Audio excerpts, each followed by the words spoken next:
Здравствуйте! Вы смотрите информационный выпуск Амшикшара. Сегодня в Центре избиркома провели жеребьевку эфирного времени, которая будет предоставлена кандидатам в президенты и вице-президенты Республики Абхазия в эфире абхазского телевидения. Продолжительность каждого интервью составит 40 минут, а промо-ролика не больше 1 минуты. Гугуца Вардания расскажет подробнее. Итак, 24 февраля ЦИК определил очередность и даты выступлений в эфире абхазского телевидения кандидатов в президенты и вице-президенты Абхазии. Право на проведение жеребьевки было предоставлено заместителю председателя Центра избиркома Вячеславу Квиквискири. Первый эфир состоится уже 26 февраля. Предложено несколько форматов выступлений. Первый формат – интервью с кандидатами в президенты и вице-президенты Абхазии на государственном абхазском языке. По результатам жеребьевки первым гостем АГТРК будет Виктор Хашба, затем 27 числа Бадра Гунба и 28 февраля Арда Ашуба, 2 марта Аслан Бжания, 3 марта Адгур Ардзинба и 4 марта кандидат в президенты Леонид Зябшба. Продолжительность всех эфиров составит 40 минут. Предусмотрено еще по одному интервью с кандидатами в президенты и вице-президенты Абхазии, но уже на русском языке. По результатам жеребьевки 5 марта выступит Виктор Хашба, 6 Арда Ашуба и 7 Бадра Гунба, 9 Адгур Ардзинба, 10 Аслан Бжания и 11 Леонид Зябшба. Кроме того, с 12 по 14 марта в эфире абхазского телевидения будут показаны фильмы о всех кандидатах и организованы пресс-конференции с участием кандидатов в президенты и вице-президенты Абхазии. В течение часа претенденты на высший государственный пост в стране будут отвечать на вопросы журналистов. Следующий формат – пресс-конференции кандидатов в президенты и кандидатов в вице-президенты с представителями СМИ. Продолжительность 60 минут. 16 марта Ардзинба, Ашуба, 17 марта Бжания Гунба и 18 марта Дзябшба и Хашба. Дебаты кандидатов в президенты 20 марта, 20 марта 2020 года, продолжительность 2 часа, 120 минут. И ЦИК принял решение 19 марта тоже проходят в формате, выбранном абхазским телевидением, где будут участвовать все 3 кандидата в президенты. То есть так называемый свободный формат, предоставленный государственному телевидению, право выбора и право определения сценария как такового. Потому что возникают многие соответствующие вопросы, дополнения, может быть, что-то было не учтено, и в рамках этого 19 число предоставлено в распоряжение абхазского государственного телевидения. На основное требование Центральной избирательной комиссии – равные условия всем кандидатам. Каким будет формат и продолжительность эфира 19 марта, пока неизвестно. Этот вопрос сейчас обсуждается. Нужно отметить, что самым ожидаемым форматом в предвыборный период всегда являлись дебаты. Официально они состоятся 20 марта, то есть в дату, которую определил ЦИК. Однако у нас есть и нововведение – это дебаты, формат которых предоставлен на выбор. Пока это все, конечно же, на стадии обсуждения, но мы, конечно же, об этом обязательно сообщим.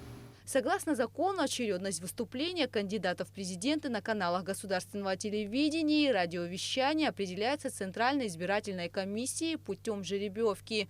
Выборы президента Абхазии состоятся 22 марта 2020 года. Гугуца Вардания, Тамас Чиковани, Абхазское телевидение. Вопросы подготовки к выборам президента Абхазии были обсуждены на совещании, которое провел сегодня исполняющий обязанности главы государства Валерий Бганба. В совещании приняли участие представители администрации президента, Совета безопасности, председатель ЦИК и главы городов и районов республики. Репортаж Алики Трапш. До выборов главы государства осталось совсем немного времени. Необходимо сделать все, чтобы они прошли в рамках закона, отметил исполняющий обязанности президента премьер-министр Валерий Бганба, открывая совещание. Председатель ЦИК Тамас Гоги проинформировал о ходе подготовки к выборам. Всего по республике будут открыты 152 избирательных участка в 35 избирательных округах. Повторные президентские выборы не обойдутся дороже предыдущих. Ранние купленные урны для голосования, печати, штампы, необходимое оборудование для пресс-центра будут применены вновь. программное сопровождение у нас уже изготовлено. Мы закупили огромное количество необходимой техники, в прошлый раз у нас есть. Вот. Но в организационном плане это оборудование, обустройство, налаживание и найм работников, которые организовывают эти работы. Вот это заложено у нас в бюджете. Я надеюсь, финансирование будет соответственное. Мы не требуем преждевременно, последовательно даем заявки сюда, в Кабинет министров, и пока идет финансирование, слава богу, своевременно. Томас Гоги также сообщил, что ЦИК занимается подготовкой помещений на избирательных участках, а в случае необходимости заключает арендные соглашения. Кроме того, проводится работа с окружными избирательными комиссиями, которые формируют состав участковых комиссий. Валерий Бгамба напомнил руководителям районных и городских администраций, что им запрещено вмешиваться в избирательный процесс, в частности, в полномочия окружных и участковых комиссий, содействовать работе предвыборных штабов. Не вмешиваться в дела участковых и окружных избирательных комиссий – это понятно. Моя просьба не вмешиваться в дела штабов. Это требование. Тот, кто хочет политикой заниматься, есть возможность написать заявление, идти в любой штаб, сидеть там работать, кто хочет политикой заниматься. Самая главная наша задача – это организовать работу, чтобы выборы прошли нормально. То есть, еще раз говорю, помочь всем участковым, окружным избирательным комиссиям в помещении, помочь по транспорту. Когда приезжает один из кандидатов в депутаты, организация его помещений и так далее, это тоже входит в обязанности глав администрации. Мы должны создать все условия для того, чтобы они могли работать с избирателями. Валерий Бгамба планирует в ближайшее время провести встречу с представителями МВД и СГБ, где будут обсуждены вопросы организации, безопасности и соблюдения порядка на избирательных участках в день выборов. Алика Трап, Степан Мартиросян, Абхазское телевидение. Сегодня же исполняющий обязанности президента Абхазии премьер-министр Валерий Бгамба встретился с членами рабочей группы по разработке нового законопроекта о едином социальном налоге. Новый единый социальный налог в первую очередь должен улучшить инструменты исполнения государственных обязательств в сфере пенсионного и социального обеспечения, реализации государственной политики по поддержке инвалидов Отечественной войны народа Абхазии 1992-1993 годов, реализации политики в сфере репатриации. Согласно обсуждаемому проекту, предполагается уменьшить налоговую нагрузку с 20% до 18% для организации, а также отменить отчисления от заработной платы работника, в настоящее время 1%. Помимо прочего, законопроект предусматривает выравнивание условий налогообложения между государственными и частными организациями за счет устранения действующих льгот по обложению социальными налогами работников государственных организаций. Аппаратом правительства уже разработан проект документа. После обсуждения он будет отправлен на согласование в профильные ведомства, а затем в Народное собрание Абхазии. 23 февраля в Сухуме, Новый район и Старый поселок перестали ходить троллейбусы. Причина – поломка на одной из троллейбусных линий. В ситуации разбиралась Сария Кварцхеля. Сухумский троллейбус уже полвека на линии. Можно сказать, что он один из популярных видов общественного транспорта. Стоимость проезда стоит 5 рублей, а вместить он может до 80 пассажиров, довозя их практически до любой точки нашей столицы. Однако 23 февраля была приостановлена работа данного общественного транспорта. Причиной этому стала авария на линии, по которой ходят троллейбусы в Новый район и Старый поселок. На данной троллейбусной линии уже 25 лет не проводился капитальный ремонт. Поэтому поломка на Гумистинской улице для сотрудников троллейбусного управления не стала неожиданностью. С 17:00 и до конца рабочего дня мы были вынуждены приостановить троллейбусы по причине контактной сети. У нас произошла поломка пересечения. В течение 25 лет не менялось, в общем, это пересечение, эта деталь. Мы были вынуждены приобрести ее. С помощью администрации города мы приобрели ее и установили. Ну, и еще, конечно же, таких запчастей у нас в городе установлено несколько штук, но они более-менее в нормальном состоянии. Каждое утро центральная диспетчерская выпускает на маршруты 11 троллейбусов с интервалом по первому направлению 10 минут, по двум остальным – больше, так как количество троллейбусов на этих линиях меньше. Так по маршруту рынок Новый район ходит 6 троллейбусов, рынок Старый поселок – 2 троллейбуса, от Маяка до Тхубуна – 3. Первый выезд производится в 6:15. И до 8, до полдевятого. В летний период мы вообще планируем до 10 вечера. Мы хотим же выпускать уже на летний период около 14-15 троллейбусов. Сухумский троллейбусный парк был полностью обновлен в 2010 году. Тогда все старые машины списали и завезли новые. Получается, функционирующим троллейбусам уже более 10 лет, и периодически они нуждаются в ремонте. Мираб Мали уже более 40 лет работает водителем. По его словам, за эти годы было немало сложностей. Однако есть и существенные изменения, которые улучшили и упростили работу. Остановки нормализовалась. Мы имеем право заезжать на остановку «Рынок» свободно и выехать также. Остановки освещены даже, наименование тоже есть. Здесь было вывезено 98 машин КАМАЗов мусора, свалки. Все это благодаря главе администрации и нашего директора нового Тимура Станиславовича. Сегодня общественный транспорт играет важную роль в городской инфраструктуре, позволяя пассажирам быстро и комфортно перемещаться. Автобусы, маршрутные такси и такси с утра до вечера курсируют по городу. Однако есть и категория пассажиров, которые привыкли к расписанию и пользуются только троллейбусом, отмечая, что он комфортный и тихий. Мой любимый транспорт – это троллейбус. Тут больше дышать есть, чем. Я не могу замкнутое пространство. Не знаю, пока довольно работаю. Я все время езжу, но вовремя останавливаю, вовремя приходят. Удобно? Удобно, конечно. Очень часто. Иного транспорта я и не представляю. Настолько я привыкла к этому. Сотрудники МУП троллейбусного управления предупреждают жителей столицы, что ремонтные работы также будут производиться 26 февраля по маршруту Маяк-Тхубун на турбазе. Работа будет производиться с 13:00 до 15:00. 2 часа троллейбусы будут стоять. Направление Новый район Рынок и Старый поселок Рынок будут в рабочем режиме. На сегодняшний день сотрудники троллейбусного управления устранили поломку, которая произошла 23 февраля, и троллейбусы ходят в штатном режиме. Сария Гварацхеля, Алексей Баструков, Абхазское телевидение. В Абхазском государственном университете открылась отчетная научно-практическая конференция. В научном форуме, который будет работать в течение 2 недель, примут участие абхазские ученые, преподаватели, иностранные гости и, конечно же, студенты АГУ. Сегодня состоялось пленарное заседание. В его рамках было представлено 3 доклада. Подробности в репортаже Амелии Бисмарк. Актуальны проблемы экономики и управления в современной Абхазии. Так звучит главная тема отчетной научно-практической конференции АГУ. Пленарное заседание открыла проректор университета по научной части Джульетта Адлиба. Сегодня мы открываем нашу итоговую научно-практическую конференцию, на которой мы подытоживаем все, что мы смогли, помимо образовательного процесса в области исследования. Это, конечно, и праздник с одной стороны, поэтому я позволила поздравить вас.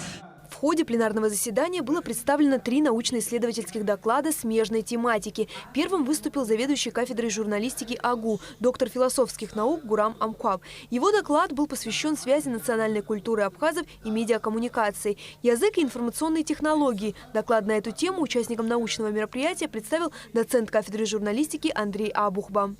Было очень много докладов, выступлений, публикаций на тему языка. Это болезненная тема не только для абхазского народа, это для всех малочисленных народов. Но иногда это заканчивается только тем, что критикой. Вот не сделано, вот это все плохо, забыли язык. Ну, не совсем так, конечно. Язык существует и будет существовать. Просто надо конкретные шаги в этом отношении предпринимать. По мнению ученого, для сохранения языка необходимо использовать новые технологии, а именно возможности интернета и программирования. Для разрешения проблемы национального масштаба нужно идти в ногу со временем. Уже сейчас приступить к разработке электронных словарей, игр и различных виртуальных платформ для изучения абхазского языка. В этом плане особое внимание должно уделяться дошкольному образованию. Его обеспечение мультимедийным учебным материалом, высокообразованными в плане педагогики, психологии воспитателями. Парадоксально, но именно сейчас, когда Абхазия признанное государство, со своим абхазским государственным языком, и никто не навязывает свой язык, остро встал вопрос сохранения и применения родного языка. Все о той же необходимости внедрения современных технологий, но уже в иной сфере. В рамках своего доклада «Совершенствование системы взаимодействия хозяйствующих субъектов в условиях цифровой экономики» говорил преподаватель кафедры бухучета и аудита Инал Хамбоков. В условиях цифровой экономики происходит трансформация привычных способов взаимодействия. Например, когда хозяйствующие субъекты взаимодействуют с поставщиками или с покупателями через различные интернет-сайты, они могут предоставлять различную информацию. То есть сайты могут быть простые, чисто информативные. Там может быть информация о предоставляемых ими товарах. А также могут быть более сложные, то есть с более сложной структурой, с возможностью онлайн-покупки, с возможностью приобретения различных услуг. На базе АГУ проводится масса исследований, в том числе и экономической направленности. В работе отчетной научно-практической конференции уже 4-й год подряд принимает участие профессор финансового университета при правительстве России. Между финансовым университетом при правительстве Российской Федерации и Абхазским госуниверситетом, вот согласно этому договору, я имею честь почти ежегодно приезжать на эту замечательную землю, в эту замечательную страну, к замечательным гражданам этой страны и вести учебный процесс. Доводилось мне для бакалавриата историю экономических учений. Вот 2 последних года, как приглашенный профессор, я веду занятия для магистров различных направлений Абхазского госуниверситета. По завершении пленарного заседания участники конференции разошлись по факультетам, при каждом из которых организованы секции. Работа научного форума на базе АГУ продолжится 2 недели. Амелия Бисмарк, Алексей Агухава, Абхазское телевидение. 7 марта Игорь Адлиба примет участие в юбилейном 35-м международном турнире по боксу «Боксинг Промоушенс», который пройдет в Академии единоборства в Екатеринбурге. Игорь проведет 6-раундовый поединок с Аркадием Арутюняном в андеркарде боксерском бое, который предшествует главному поединку вечера. Сейчас Игорь проходит сборы в Москве. Это уже его 10-й рейтинговый бой. Игорь Адлиба – чемпион мира World Boxing Organization среди молодежи. У него 9 боев на профессиональном ринге и 9 побед. Он также входит в топ-20 российского рейтинга в полусреднем весе. У его следующего соперника Аркадия Арутюняна 12 боев и 4 победы. А через неделю, 14 марта, спортсмен Батал Чежия выступит на шоу профессионального бокса «Гладиатор-6», которое состоится в Анапе. Ему будет противостоять российский спортсмен Сергей Горохов, у которого 9 побед, 2 поражения и 1 ничья. Батал Чежия является обладателем титула чемпиона СНГ и славянских стран по версии журнала «Про бокс» и входит в топ-200 мирового рейтинга и в топ-10 российского.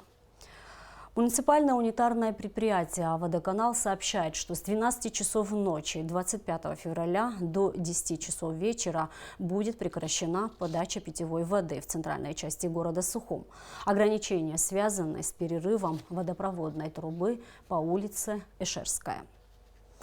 Запланированный на сегодня прямой эфир с кандидатами в президенты Абхазии, участниками движения по 20-й статье и конкурсному подбору кадров на госслужбу перенесен на другой день.